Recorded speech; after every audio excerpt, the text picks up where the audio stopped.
Hello and welcome to the Super High Yield Anesthesia Podcast, the second edition. This is your host, Scott, the anesthesia resident. Thanks for tuning in to episode 3 of the Super High Yield Anesthesia Podcast. And today we will talk about neuromonitoring and how it pertains to anesthesia.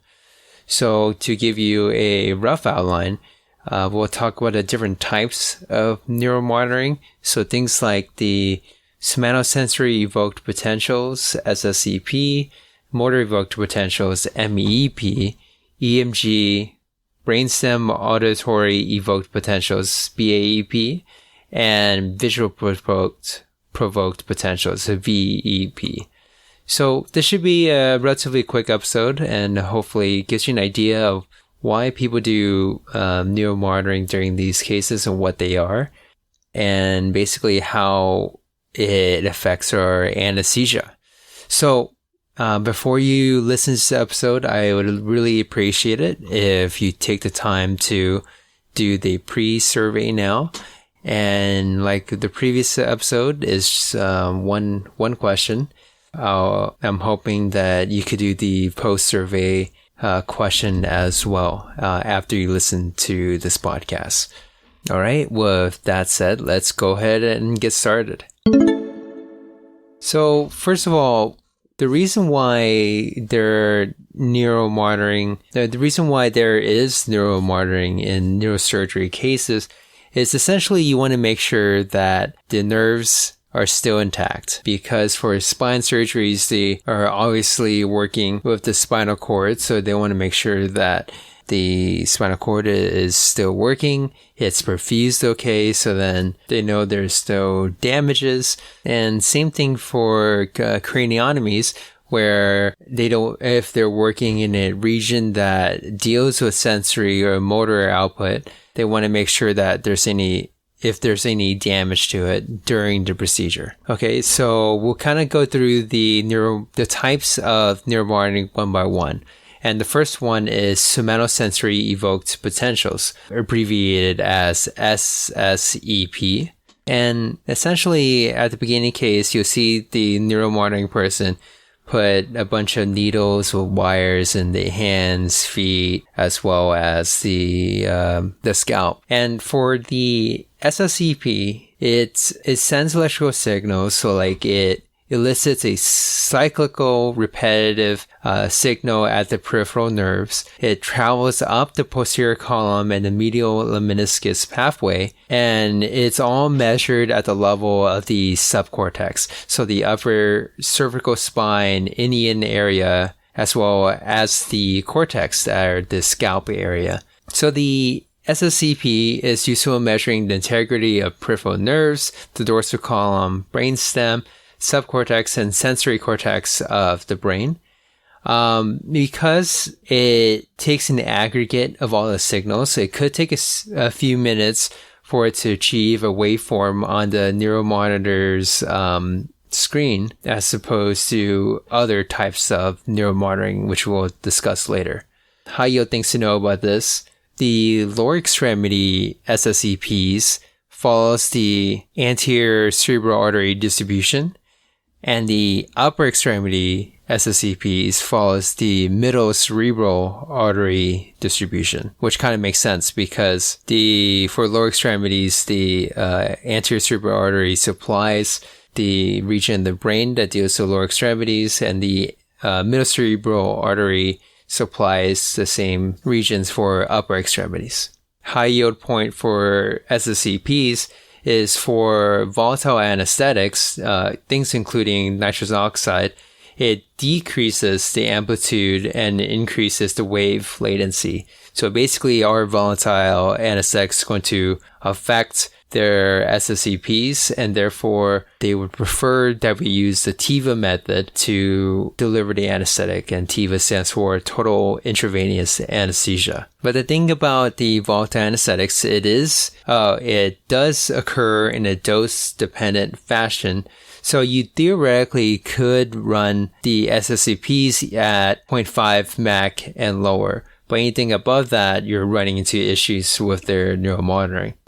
And this is why, and speaking of TIVA, anesthetics like propofol and opioids has limited effects on a SSEP. And the last high yield point is it seems like neuromuscular blockades actually helps with SSEP, but not the MEP, which we'll discuss next. Okay, next is the motor evoked potentials, or MEP. And as the name suggests, it helps detect the motor function of the different nerves. And it's produced at the level of the cortex by direct stimulation of the scalp. So the signals travel caudad and depolarizes the upper motor neurons in the spinal cord, which eventually gets to the ventral horn, which goes to the alpha motor neurons in the internucleal pathways. I probably said that wrong. Anyways, next goes to the motor end plates, which eventually is where you measure the action potential. Unlike the SSEP, it does not require signal averaging, so you get the signals relatively quick. And the high yield thing for anesthesia-wise is the MEPs can be severely limited by muscle relaxants, as you would expect. So again, the MEPs is great for assessing motor cortex and anterolateral spinal cord signals, which contains the corticospinal tracts. And the last high yield point as it pertains to MEPs and anesthesia is that after 0.5 Mach of gas, there's a non-linear suppression of MEP amplitude. The most common types of neuromonitoring, at least at my hospital, is the SSEP and the MEPs. In our hospital, for these cases, we generally run TIVAs, generally with propofol and remifentanil with like a phenylephrine trip as backup. But the other types of neuromonitoring that's possible are things like the EMG, the Brainstem auditory evoked potentials, and the visual provoked potentials, which we will discuss now.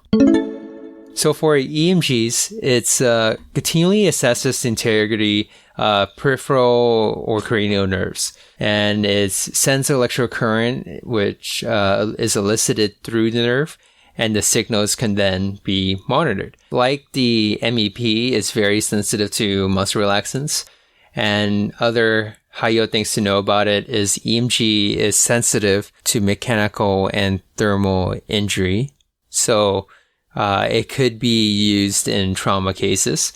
And lastly, the things to know about EMGs is that it does not monitor ischemia like SSEP and MEP. Next is Brainstem Auditory Evoked Potentials, or BAEP, and this assesses the integrity of structures relating to hearing. So things like the tympanic membrane, the vestibulocochlear nerve, cochlear nuclei, lateral meniscus, and things like that. So apparently it has thousands of signals that are average, which then eventually creates a waveform consisting of 6 waves. And they usually do these BAEPs if they have procedures near the brainstem. So for example, acoustic neuroma procedures. And the great thing about BAEPs is it's pretty resistant to anesthetics. So you can literally use anything you want. But if they're using other types of neuromonitoring, then you'll have to convert to TIVA anyways. So best to talk to the surgery team about the types of neuromonitoring you're going to use and their preferred anesthetic plan. Okay, the last type we're going to talk about is visual provoked potentials, or VEP. And this assesses the integrity of the visual pathway.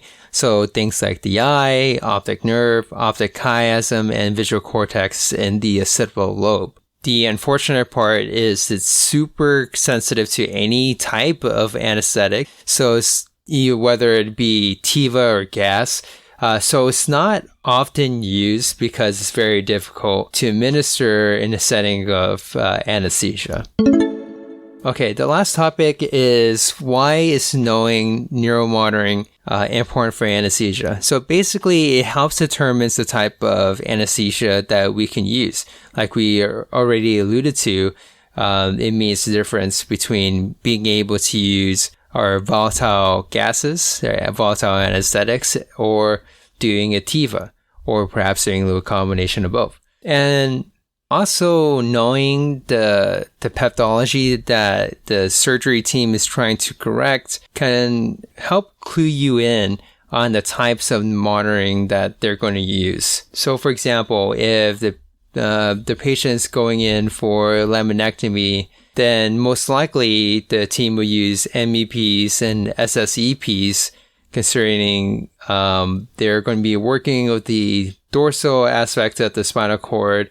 So they want to make sure that the dorsal columns and the corticospinal tract is intact. And that's why they use MEPs and SSEPs. Or it also tells you whether or not the surgery team will use neuromonitoring at all. So for example, if a patient has a tumor that's solely in the frontal lobe, most likely they won't need neuromonitoring. They don't need MEPs or SSEPs because it's not near like the somatosensory or motor gyrus.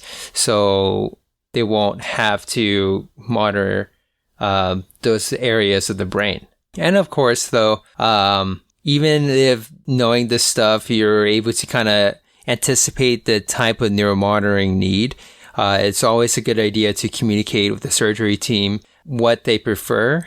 So both you and the neurosurgery team can be on the same page on the day of surgery. And lastly, the important tip I would give you is be nice to your neuromonitoring tech. And this is true, like be nice to everybody, because no one likes people who are not nice. I was thinking of other words, but I don't think that's good to say on the podcast.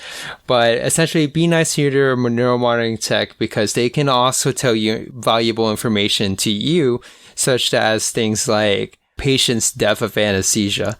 So if you feel like the patient's light, or you're just trying to figure out how to titrate your drips, then you can ask them, like, is the patient deep or is the patient light? And then depending on their answer, you'll be able to titrate your anesthetics. All right, that is it for this episode. To end this one, I will use a fun fact from the same website as the previous episode, the National Institute of Environmental Health Sciences, the fun fact page. And this one is, an ostrich's eye is bigger than its brain. And you know what? I think this one's pretty interesting too. So I'll give you 2 fun facts in one episode. And the second fun fact is there are 293 ways to make change for $1. All right, guys, that's it for this episode. If you haven't already, please fill out that post survey that's linked in the description. Again, only one question and an optional feedback section if you like. If you want to be alerted when episodes are published, please follow the Facebook, Instagram, and Twitter accounts that's also linked in the description. All right, guys, thank you very much for listening. This is Scott, the anesthesia resident, and I look forward to seeing you in the next episode.